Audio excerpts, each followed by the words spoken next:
Systemic stack में आपका स्वागत है। आज के इस एपिसोड में जो हमारी डेटा एंड स्टोरेज सीरीज का हिस्सा है, हम scaling beyond the single server the mechanics of sharding को समझेंगे। ये टॉपिक इसलिए इंपॉर्टेंट है क्योंकि जब सिंगल मशीन सीलिंग बन जाती है तब स्केलिंग सिर्फ कैपेसिटी ऐड करने का सवाल नहीं रहता, वो डेटा प्लेसमेंट प्रॉब्लम बन जाता है।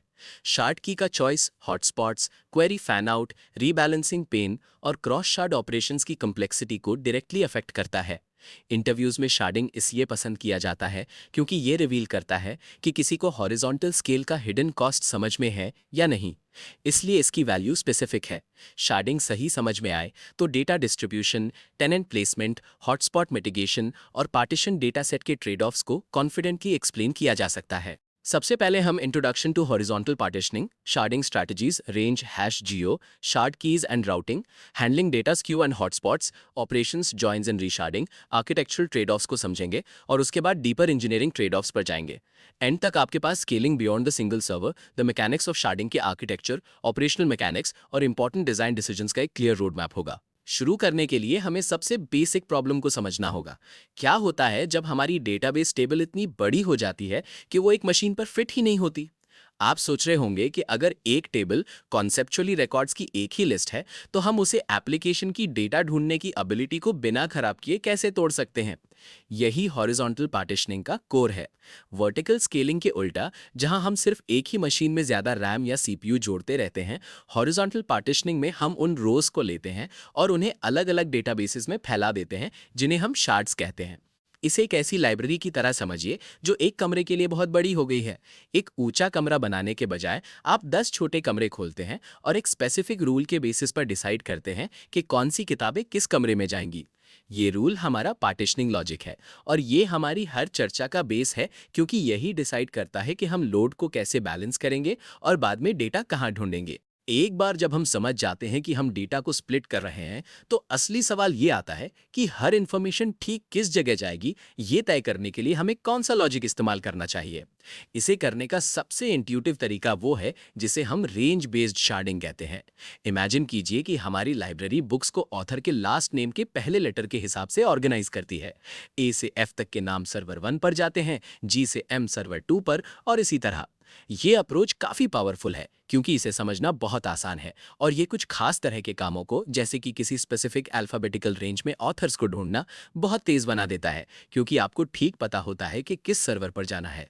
लेकिन इससे एक पोटेंशियल इम्बैलेंस पैदा हो सकता है। अगर आपके पास अचानक ऐसे बहुत सारे ऑथर्स आ जाएं जिनका नाम एस से शुरू होता है तो वो स्पेसिफिक सर्वर ओवरवेल्म हो सकता है, जबकि क्यू वाला सर्वर खाली बैठा रहेगा। इसीलिए हमें रेंज बेस्ड रूल्स के साथ थोड़ा केयरफुल रहना पड़ता है। ये ऑर्डर और क्लैरिटी तो देते हैं, लेकिन इनमें हॉटस्पॉट्स बनने का रिस्क रहता है, जहां एक मशीन सारा काम करती है और बाकी बस इंतजार करती रह जाती हैं। अगर रेंज बेस्ड शार्डिंग की वजह से वो हॉटस्पॉट्स वाली प्रॉब्लम आ सकती है जिसके बारे में हमने अभी बात की, तो अगला सवाल ये उठता है कि हम बेहतर बैलेंस कैसे लाएं। आप सोच रहे होंगे कि अगर हमारा डेटा नेचुरली एक साथ जुड़ा हुआ है तो हम उसे बराबरी से डिस्ट्रीब्यूट कैसे कर सकते हैं।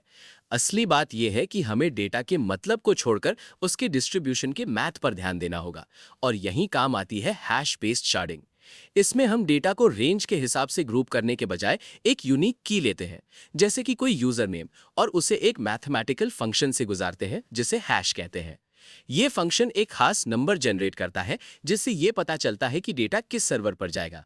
ये वैसा ही है जैसे अपनी लाइब्रेरी की हर किताब को एक फॉर्मूला के बेसिस पर एक रैंडम सा शेल्फ नंबर दे देना। इससे लगभग ये गारंटी मिल जाती है कि हर सर्वर को बराबर काम मिले और कोई एक मशीन बॉटल न बने। लेकिन इसका एक ट्रेड ऑफ भी है, क्योंकि डेटा अब मैथमेटिकली बिखरा हुआ है। हम एक साथ बहुत सारे रिकॉर्ड्स ढूंढने के लिए बस एक सर्वर को स्कैन नहीं कर सकते। हमें डेटा ढूंढने के लिए उसकी एग्जैक्ट की पता होनी चाहिए। जहां रेंज और हैश शार्डिंग इस बात पर फोकस करते हैं कि डेटा को लॉजिकली कैसे डिवाइड किया जाए, यहां आर्किटेक्चर बदल जाता है ताकि हमारे यूजर्स और सर्वर्स के बीच की फिजिकल डिस्टेंस का ख्याल रखा जा सके। अब आप पूछ सकते हैं कि अगर हमारा डेटा यूएस के सर्वर्स पर एकदम सही ढंग से बैलेंस्ड है तो क्या होगा जब टोक्यो का कोई यूजर उसे एक्सेस करने की कोशिश करेगा। असली समस्या वो समय है जो सिग्नल को पूरी दुनिया में ट्रैवल करने में लगता है, जिसे हम लेटेंसी कहते हैं। यहीं पर काम आती है जियो शार्डिंग। किसी रैंडम हैश या अल्फाबेटिकल रेंज का इस्तेमाल करने के बजाय हम यूजर की लोकेशन को रूल की तरह यूज करते हैं। हो सकता है कि हम यूरोप के सारे कस्टमर्स का डेटा फ्रैंकफर्ट के सर्वर पर रखें और नॉर्थ अमेरिका का वर्जीनिया में।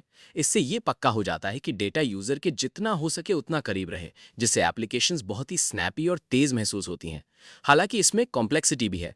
अगर कोई यूजर लंदन से न्यूयॉर्क ट्रैवल करता है तो हमें यह तय करना होगा कि क्या उनका डेटा भी उनके पीछे पीछे मूव करेगा या हम उनकी ट्रिप के दौरान थोड़ी स्लो कनेक्टिविटी के साथ समझौता करेंगे। यहाँ हमें फिजिकल स्पीड और सिस्टम की सादगी यानी सिंप्लिसिटी के बीच बैलेंस बनाना पड़ता है। अब जब हमने डेटा डिस्ट्रीब्यूट करने के ये अलग अलग तरीके देख लिए हैं, तो असली सवाल ये उठता है कि वो कौन सी स्पेसिफिक इंफॉर्मेशन है जिसके बेसिस पर हम ये राउटिंग डिसीजन लेते हैं। यहीं पर एंट्री होती है शार्ड की के कॉन्सेप्ट की। आप शार्ड की को एक पार्सल पर लगे एड्रेस लेबल की तरह मान सकते हैं, जो मेल रूम को बताता है कि इसे किस ट्रक में डालना है। मान लीजिए अगर हम यूजर आईडी को शार्ड की बनाते हैं, तो जब भी उस यूजर की कोई रिक्वेस्ट आएगी, डेटाबेस उस आईडी को देखेगा, फिर हमारी चुनी हुई स्ट्रैटेजी लगाएगा जैसे हैश या रेंज, और उसे तुरंत पता चल जाएगा कि किस सर्वर पर जाना है। लेकिन यहाँ एक पेच है। अगर आपने गलत शार्ड की चुनी तो आपकी पूरी शार्डिंग स्ट्रैटेजी फेल हो सकती है।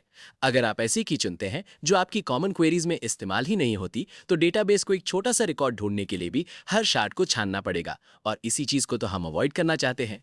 हमारा गोल एक ऐसी की चुनना है जो इवनली डिस्ट्रीब्यूटेड हो और सर्च में भी खूब यूज होती हो, ताकि हमारी रिक्वेस्ट बिना किसी कंफ्यूजन के सीधे सही मशीन तक पहुंच सके। अब जब हम समझ चुके हैं कि शार्ड की वो लेबल है जो हमारे डेटा को रास्ता दिखाता है, तो असली सवाल ये है, उस लेबल को पढ़कर डेटा सही जगह पहुंचा कौन रहा है। शायद आप सोच रहे होंगे कि क्या हर मोबाइल ऐप या वेबसाइट को हमारे क्लस्टर के हर डेटाबेस सर्वर का एक कॉम्प्लेक्स इंटरनल मैप रखना पड़ता है। यहीं पर आर्किटेक्चर में रूटिंग लेयर या कोऑर्डिनेटर की एंट्री होती है। इस लेयर को एक बिजी चौराहे पर खड़े ट्रैफिक कंट्रोलर की तरह समझिए।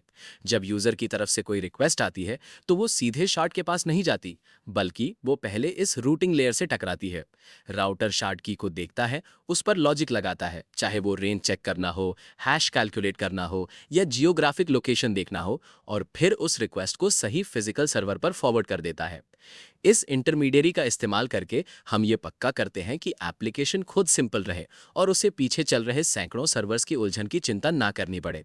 यही सेटअप डेवलपर को ऐसा फील कराता है जैसे कि वो एक सिंगल बड़े डेटाबेस के साथ काम कर रहा है, भले ही पर्दे के पीछे वो कई छोटे छोटे टुकड़ों में बटा हुआ हो। अब जबकि राउटिंग लेयर रिक्वेस्ट को सही शार्ट्स तक पहुंचाने का काम बखूबी कर रही है, एक गहरा सवाल ये उठता है कि हम और भी कॉम्प्लेक्स टास्क कैसे मैनेज करेंगे। आप सोच रहे होंगे कि अगर हमारा डेटा अलग अलग मशीनों पर बिखरा हुआ है, तो ऐसी सर्च का क्या होगा जिसमें पूरे डेटा की जरूरत पड़े। यहीं पर क्रॉस शार्ट क्वेरीज की चुनौती सामने आती है। असल में दिक्कत यह है कि डेटाबेसेस सिर्फ एक बार में एक यूजर को ढूंढने के लिए नहीं होते। अक्सर हमें आज हर रीजन में कुल कितनी चीजें बिकी जैसे बड़े सवाल पूछने पड़ते हैं। क्योंकि किसी भी एक शार्ट के पास पूरा जवाब नहीं होता, इसलिए राउटर को एक स्कैटर गैदर ऑपरेशन करना पड़ता है। ये राउटर एक साथ हर शार्ट को क्वेरी भेजता है, फिर इंतजार करता है कि हर शार्ड अपना लोकल काम खत्म कर ले, और फिर उन सभी टुकड़ों को वापस जोड़कर आपको एक सिंगल रिजल्ट देता है। हालांकि इससे सिस्टम काम तो करने लगता है, लेकिन ये एक बहुत बड़े ट्रेड ऑफ की ओर इशारा करता है। ऐसी वाइड सर्चेज उन सिंपल और डायरेक्ट लुकअप्स के मुकाबले काफी धीमी होती हैं और नेटवर्क पर बहुत ज्यादा बोझ डालती हैं। अगर हम डेटा को लॉजिकली ग्रुप करके उन स्लो क्रॉस शार्ट सर्चेस से बचने की कोशिश कर रहे हैं, तो एक बड़ी दिक्कत खड़ी हो सकती है। क्या होगा अगर डेटा का कोई एक स्पेसिफिक ग्रुप बहुत ज्यादा पॉपुलर हो जाए। आप सोच रहे होंगे कि क्या हमारा सिस्टम तब भी फेल हो सकता है जब हमने रेंज या हैश शार्डिंग के सारे रूल्स फॉलो किए हों। असली सवाल यह है कि हम जिसे हॉटस्पॉट कहते हैं, उसे कैसे हैंडल किया जाए। सोचिए आपने अपना डेटाबेस यूजर की कंट्री के हिसाब से शार्ट किया। अगर आपकी ऐप अचानक किसी एक स्पेसिफिक कंट्री में वायरल हो जाए, तो वो एक सर्वर सारा काम करेगा जबकि बाकी सब खाली बैठे रहेंगे। ये जो लॉपसाइडेडनेस है, जिसे डेटा स्क्यू कहते हैं, इसका मतलब है कि आपकी पूरी एप्लीकेशन की परफॉर्मेंस उसी एक ओवरवर्क मशीन की वजह से लिमिट हो जाएगी। ये हमें याद दिलाता है कि डेटा को स्प्लिट करना सिर्फ मैथ नहीं है, बल्कि ये प्रिडिक्ट करना है कि लोग सिस्टम को असल में कैसे यूज करेंगे। अगर हम इन हॉटस्पॉट्स का हिसाब नहीं रखेंगे, तो शार्डिंग से जो परफॉर्मेंस बेनिफिट्स हमें मिलने चाहिए थे, हम उन्हें खो देंगे। जब हमें पता चलता है कि कोई एक सर्वर हॉटस्पॉट की वजह से स्ट्रगल कर रहा है, तो एक बड़ा सवाल खड़ा होता है, हम पूरे एप्लीकेशन को ऑफलाइन किए बिना उस डेटा को मूव कैसे करें। आप सोच रहे होंगे कि क्या हम उतने ही सर्वर्स पर अटक गए हैं जिनसे हमने शुरुआत की थी, या क्या बाद में लोड को सही से स्प्रेड करने का कोई तरीका है। असली सोल्यूशन है एक प्रोसेस जिसे हम रीशार्डिंग कहते हैं। इसे अपने डेटा के लिए मूविंग डे की तरह समझे। जब एक शार्ड बहुत ज्यादा क्राउडेड या बिजी हो जाता है तो हमें उस डेटा को और स्प्लिट करना पड़ता है और उसका कुछ हिस्सा एक ब्रांड न्यू सर्वर पर मूव करना पड़ता है। सुनने में तो ये स्ट्रेट फॉरवर्ड लगता है, लेकिन असली चैलेंज इसे तब करना है जब यूजर्स अभी भी इंफॉर्मेशन रीड और राइट कर रहे हो।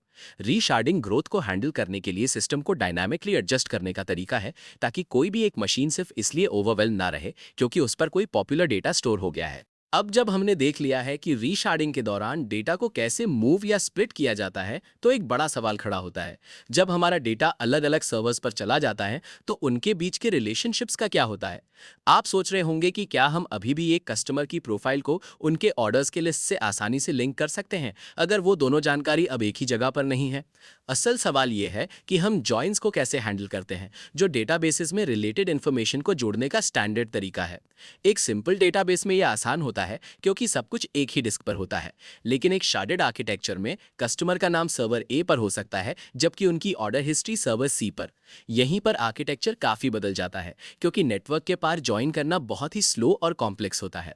इसे सॉल्व करने के लिए हमें अक्सर अपना सिस्टम ऐसे डिजाइन करना पड़ता है कि रिलेटेड डेटा एक ही शार्ट पर कोलोकेटेड हो, या फिर हमें यह मानना होगा कि हमारी एप्लीकेशन को उस जानकारी को मैन्युअली जोड़ने की एक्स्ट्रा मेहनत करनी पड़े भी। अगर हमने जॉइंट से बचने के लिए रिलेटेड डेटा को एक साथ रखने का फैसला किया है तो ये हमें एक क्लेवर कॉम्प्रोमाइज की तरफ ले जाता है, ऐसे डेटा के लिए जो किसी एक स्पेसिफिक शार्ट में फिट नहीं बैठता। अब आप सोच रहे होंगे कि छोटी यूनिवर्सल इंफॉर्मेशन का क्या होता है, जैसे करेंसी कोड्स या कंट्री नेम्स की लिस्ट, जिसे हर एक यूजर को एक्सेस करने की जरूरत पड़ सकती है। यहाँ चुनौती यह है कि अगर हम इन्हें इनके अपने डेडिकेटेड शार्ट में डाल दें तो पूरे सिस्टम की हर सिंगल रिक्वेस्ट को उस एक स्पेसिफिक मशीन से बात करनी होगी, जिससे एक बहुत बड़ा बॉटलनेक बन जाएगा। यहीं पर आर्किटेक्चर बदलता है और इसमें रेप्लिकेटेड टेबल्स का कॉन्सेप्ट आता है। इस डेटा को स्प्लिट करने के बजाय हम पूरी टेबल को क्लस्टर के हर एक शार्ट पर कॉपी कर देते हैं।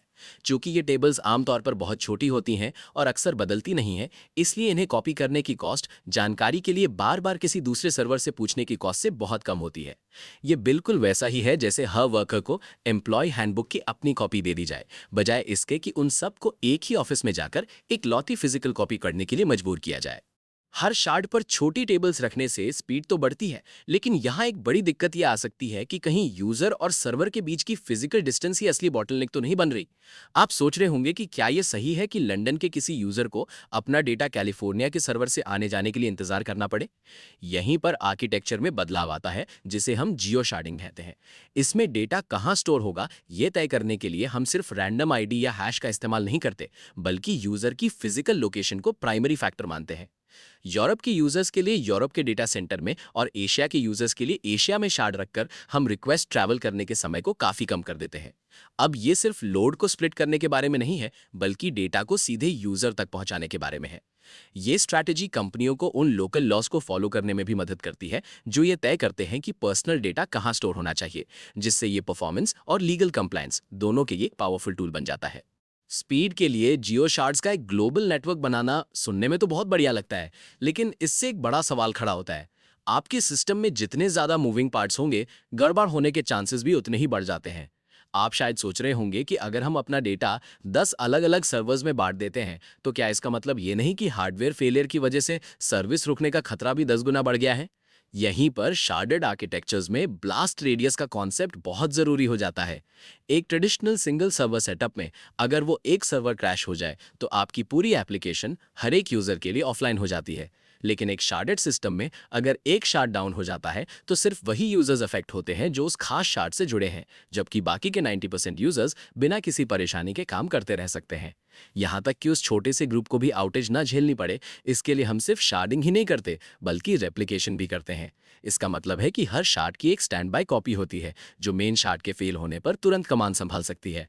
तो हालांकि ज्यादा सर्वर्स मैनेज करना थोड़ा कॉम्प्लेक्स जरूर है, पर असल में ये हमें एक ऐसा सिस्टम बनाने में मदद करता है जो एक बड़े और कमजोर डेटाबेस के मुकाबले कहीं ज्यादा रेजिलिएंट होता है। ये इंश्योर करना कि क्रैश होने पर सिर्फ कुछ ही यूजर्स अफेक्ट हों, रिलायबिलिटी के लिए बहुत बड़ी जीत है।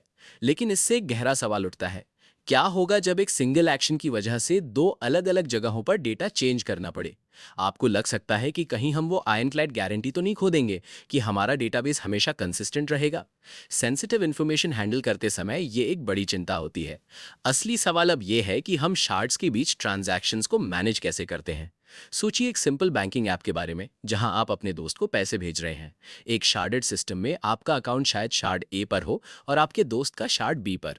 अगर सिस्टम आपके अकाउंट से पैसे काट लेता है लेकिन दोस्त के अकाउंट में ऐड करने से पहले फेल हो जाता है, तो वो पैसा एक तरह से डिजिटल वॉइड में गायब हो जाएगा। इसे रोकने के लिए हम टू फेस कमिट नाम की चीज का इस्तेमाल करते हैं। इसमें बेसिकली एक कोऑर्डिनेटर उन सभी शार्ड से पूछता है जो इसमें शामिल हैं कि क्या वे चेंज सेव करने के लिए तैयार हैं, और जब हर एक शार्ड हाँ कह देता है तभी फाइनल अपडेट हर जगह एक साथ होता है।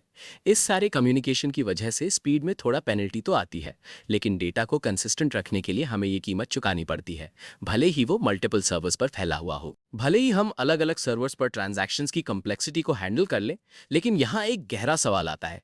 जैसे जैसे आपका सिस्टम बढ़ता है और उसमें हंड्रेड्स ऑफ शार्ड्स हो जाते हैं, तो क्या आपके वेब एप्लीकेशन को हर एक पीस ऑफ डेटा कहाँ स्टोर है इसका एक बड़ा और अपडेटेड मैप रखना पड़ेगा।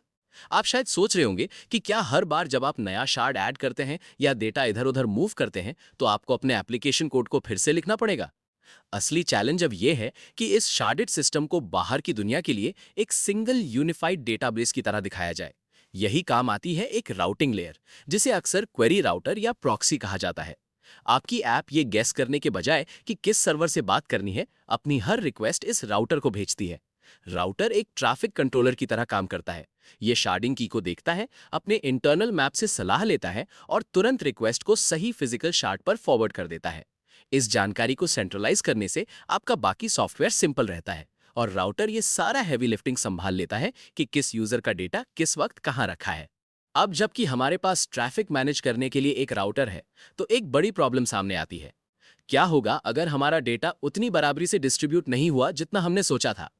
आप सोच रहे होंगे कि अगर आप कोई सोशल मीडिया ऐप बना रहे हैं और आपका एक यूजर कोई ग्लोबल सुपरस्टार है जिसके मिलियंस ऑफ फॉलोअर्स हैं, तो क्या होगा?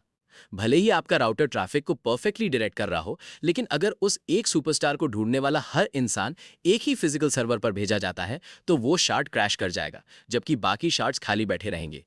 इसे हॉट की या सेलिब्रिटी प्रॉब्लम कहा जाता है। असली चैलेंज ये है कि अगर बॉटलनेक किसी ऐसी सिंगल स्पेसिफिक इंफॉर्मेशन से जुड़ा है जो बाकी सबसे ज्यादा पॉपुलर है, तो कोई भी सिंपल शार्डिंग इसे ठीक नहीं कर सकती। यहाँ आर्किटेक्चर को एक बार फिर इवॉल्व करना पड़ता है, कभी कभी उस एक यूजर के डेटा को और भी स्प्लिट करके या फिर एक्स्ट्रा लोड हैंडल करने के लिए कैशेस जैसी हाई स्पीड टेम्पररी स्टोरेज का इस्तेमाल करके। ये हमें याद दिलाता है कि शार्डिंग कोई set it and forget it solution नहीं है। इसके लिए हमें लगातार मॉनिटर करना पड़ता है कि जैसे जैसे हमारी कम्युनिटी बढ़ रही है, क्या हमारे चुने हुए कीज अभी भी सेंसिबल हैं। हॉट शार्ड्स और कॉम्प्लेक्स राउटिंग को डील करते समय एक बुनियादी सवाल उठता है। अगर शार्डिंग हमारे कोड और मेंटेनेंस में इतनी कॉम्प्लेक्सिटी बढ़ा देता है, तो हम एक ज्यादा पावरफुल कंप्यूटर खरीदने के बजाय ऐसा करते ही क्यों है? आपको शायद ये लग सकता है कि क्या कोई ऐसा पॉइंट आता है जहां डेटाबेस को छोटे टुकड़ों में बांटने की मेहनत हार्डवेयर अपग्रेड करने के मुकाबले ज्यादा महंगी और थकाने वाली हो जाती है। यहीं पर हमें हॉरिजॉन्टल स्केलिंग और वर्टिकल स्केलिंग को तौलना पड़ता है। कई बढ़ती हुई एप्लीकेशंस के लिए सबसे सिंपल पहला स्टेप शार्डिंग नहीं, बल्कि एक ही मशीन में ज्यादा रैम या फास्ट प्रोसेसर जोड़ना होता है। इसे वर्टिकल स्केलिंग कहते हैं। ये तरीका इसलिए बढ़िया है क्योंकि आपका डेटा एक ही जगह रहता है और आप उन सभी जॉइन और ट्रांजैक्शन वाली परेशानियों से बच जाते हैं जिनकी हमने बात की थी। असली टर्निंग पॉइंट तब आता है जब आप एक ऐसी फिजिकल सीलिंग या लिमिट पर पहुंच जाते हैं जहां उससे बड़ी मशीन या तो मिलती ही नहीं या फिर वो बहुत ज्यादा महंगी हो जाती है। जब आपको ये एहसास होता है कि एक सुपर कंप्यूटर भी आपके ट्रैफिक का भार नहीं उठा सकता, तभी शार्डिंग जैसा आर्किटेक्चरल जंप एक चॉइस के बजाय एक मजबूरी बन जाता है। एक बार जब आप हॉरिजॉन्टल स्केलिंग पर स्विच कर लेते हैं क्योंकि आपका ट्रैफिक एक मशीन के लिए बहुत ज्यादा है, तो एक गहरी बात सामने आती है। क्या होगा अगर आपके शार्ड्स अलग अलग स्पीड से भरने लगे? आप सोच सकते हैं कि क्या आज बनाया हुआ मैप एक साल बाद भी चलेगा क्योंकि कुछ यूजर्स दूसरों के मुकाबले ज्यादा डेटा बना देते हैं। असली चैलेंज अब आता है जिसे रीशार्डिंग या रीबैलेंसिंग कहते हैं। मान लीजिए आपके पास 4 शार्ड्स हैं जिनमें से 3 आधे खाली हैं लेकिन चौथा लगभग फुल है। आप इसे ऐसे ही नहीं छोड़ सकते, वरना वो सर्वर स्पेस खत्म होने की वजह से क्रैश हो जाएगा। यहीं पर आर्किटेक्चर एक वन टाइम सेटअप से बदलकर एक रेगुलर मेंटेनेंस टास्क बन जाता है। आपको भीड़ वाले शार्ट से डेटा निकालकर खाली वाले में डालना पड़ता है या फिर लोड शेयर करने के लिए एक 5वां शार्ट जोड़ना पड़ता है। सबसे मुश्किल काम यह है कि ये सब तब करना होता है जब डेटाबेस चालू हो। ये बिल्कुल वैसा ही है जैसे लाइब्रेरी की शेल्फ को तब रीऑर्गेनाइज करना जब लोग किताबें इशू करा रहे हो। आपको बहुत ध्यान रखना पड़ता है कि डेटा लॉस ना हो और सिस्टम इतना स्लो ना हो जाए कि यूजर्स के लिए बेकार हो जाए। अलग अलग शार्ड्स के बीच डेटा की कांस्टेंट मूवमेंट को मैनेज करना एक गहरा सवाल खड़ा करता है। इतने सारे मूविंग पार्ट्स के साथ हम ये कैसे तय करें कि क्या शार्डिंग शुरू में सही फैसला था भी या नहीं? आपको शायद लगे कि क्या सिस्टम की ये भारी भरकम कॉम्प्लेक्सिटी कहीं आपके एक्चुअल प्रोडक्ट को बनाने के रास्ते में तो नहीं आ रही। सच तो ये है कि शार्डिंग ट्रेड ऑफ्स के खेल में एक अल्टीमेट मूव है। आप जानबूझकर एक सिंगल डेटाबेस की सिंप्लिसिटी छोड़ रहे हैं ताकि आप उस मैसिव ट्रैफिक को हैंडल कर सकें जो किसी भी इंडिविजुअल सर्वर को क्रश कर सकता है। इसके लिए आपकी इंजीनियरिंग टीम और इंफ्रास्ट्रक्चर में एक बड़े इन्वेस्टमेंट की जरूरत होती है, लेकिन बदले में ये आपकी ग्रोथ की सारी रुकावटें यानी ग्लास सीलिंग को हटा देता है। जब आप रेंज, हैश और जियो शार्डिंग के लॉजिक को समझ जाते हैं तो आप डेटाबेस को सिर्फ एक सिंगल बॉक्स की तरह नहीं देखते, बल्कि उसे एक फ्लेक्सिबल लिविंग नेटवर्क की तरह देखते हैं जो किसी भी चैलेंज के हिसाब से एक्सपैंड हो सकता है। भले ही ये सफर एक सिंगल सिंपल टेबल से शुरू होता है, लेकिन ये एक ऐसी सोफिस्टिकेटेड सिस्टम पर खत्म होता है जो पूरी दुनिया के यूजर्स को सपोर्ट कर सकता है। आज हमने काफी कुछ कवर किया है, डेटा स्प्लिटिंग के बेसिक लॉजिक से लेकर राउटिंग लेयर्स और सेलिब्रिटी प्रॉब्लम की कॉम्प्लेक्सिटीज तक। ये साफ है कि शार्डिंग सिर्फ चीजों को बड़ा करने के बारे में नहीं है, ये आर्किटेक्चरल सिंप्लिसिटी और मैसिव स्केलेबिलिटी के बीच के ट्रेड ऑफ को स्ट्रेटेजिकली मैनेज करने के बारे में है। चाहे आप लेटेंसी कम करने के लिए जियो शार्डिंग का इस्तेमाल कर रहे हो या कॉम्प्लेक्सिटी को छिपाने के लिए राउटिंग प्रॉक्सी का, असली चैलेंज अपने सिस्टम के साथ साथ डेटा को बैलेंस रखने का है। जब आप अपने प्रोजेक्ट्स को देखें तो एक आखिरी बात पर जरूर गौर करें। अगर आप एक सोशल प्लेटफॉर्म बना रहे होते तो आप ऐसी शार्डिंग की कैसे चुनते जो किसी एक सुपरस्टार यूजर को एक ही सर्वर पर ओवरलोड डालने से रोके, जबकि आपका बाकी हार्डवेयर खाली बैठा रहे?